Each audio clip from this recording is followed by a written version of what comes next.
Your doctor's office got bought by a hospital, and now you pay a hospital fee for a visit where you never set foot in one.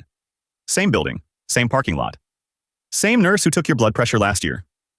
Nothing about the visit changed. But the bill did. This is the story of the facility fee, the quietest, fastest growing charge in American medicine. Here is how it unfolded. Start with what actually happened to your doctor. For most of modern history, your doctor owned their own practice. They hung a sign, they sent you one bill, and that was it. Then the big hospital system started buying those practices up. Quietly. One clinic at a time. By 2024, roughly 55% of U.S. physicians were employed by a hospital or a corporate health system. In 2012, that number was around 26%. In rural America, the count of independent doctors fell by 43% in just 5 years. The local doctor became a branch office. And the moment a hospital owns that office, something changes on paper. Not in the room. On paper. Here is the trick. The hospital relabels your ordinary checkup as a hospital outpatient department visit. Suddenly, that exam room is, legally, part of the hospital, even if it is 3 miles away in a strip mall. And hospitals are allowed to charge a fee just for the room, a facility fee. So now you get 2 bills for one visit, one for the doctor's time and one for the building. The building you were always going to sit in anyway. Why does this even exist? The original idea was that hospitals carry huge overhead, emergency rooms that never close, backup generators, trauma teams. The facility fee was meant to help pay for that. But when the same fee gets stapled onto a strep test in a quiet suburban clinic, the logic falls apart. There is no trauma bay behind that door. There is a potted plant. And the numbers got loud. Medicare pays, on average, 2 to 4 times more for the exact same procedure when it happens in a hospital-owned setting instead of an independent office. The same scan. The same doctor. The same 15 minutes. Just a different label. Take a real example. In December 2024, a dental assistant named Michelle Vincent went in for a cortisone shot for her hand. The doctor's part of the bill was $225. The facility fee on top was $924.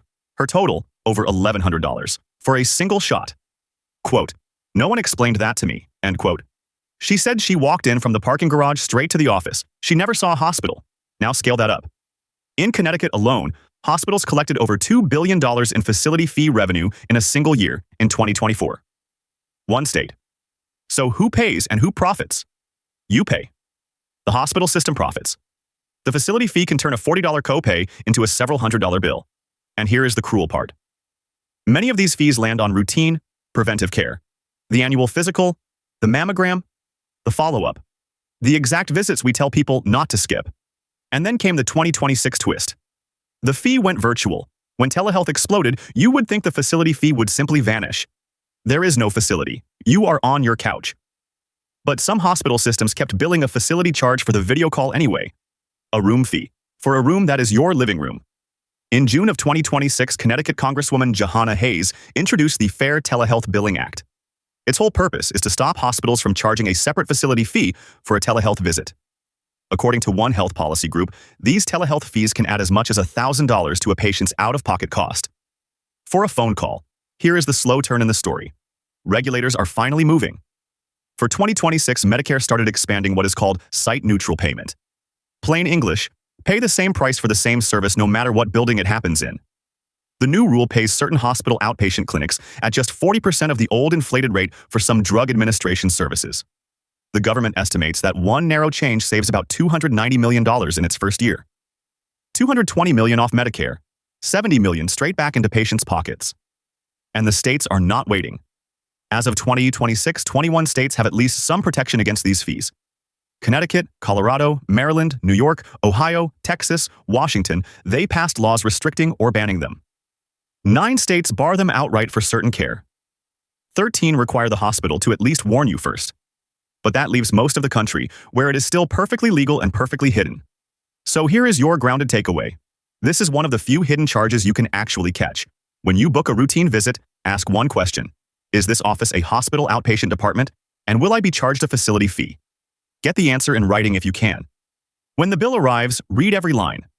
Look for words like facility fee, hospital outpatient, ancillaries, or observation room. If you see one for a routine checkup, call and ask them to itemize it and ask if it can be removed. People have gotten them refunded just by pushing back, because the whole system runs on one assumption: That you will not look. That same waiting room, same nurse, same checkup. The only thing they really sold you was the right to charge you rent on a room you never walked into. So check your next bill. The fee is hiding in plain sight.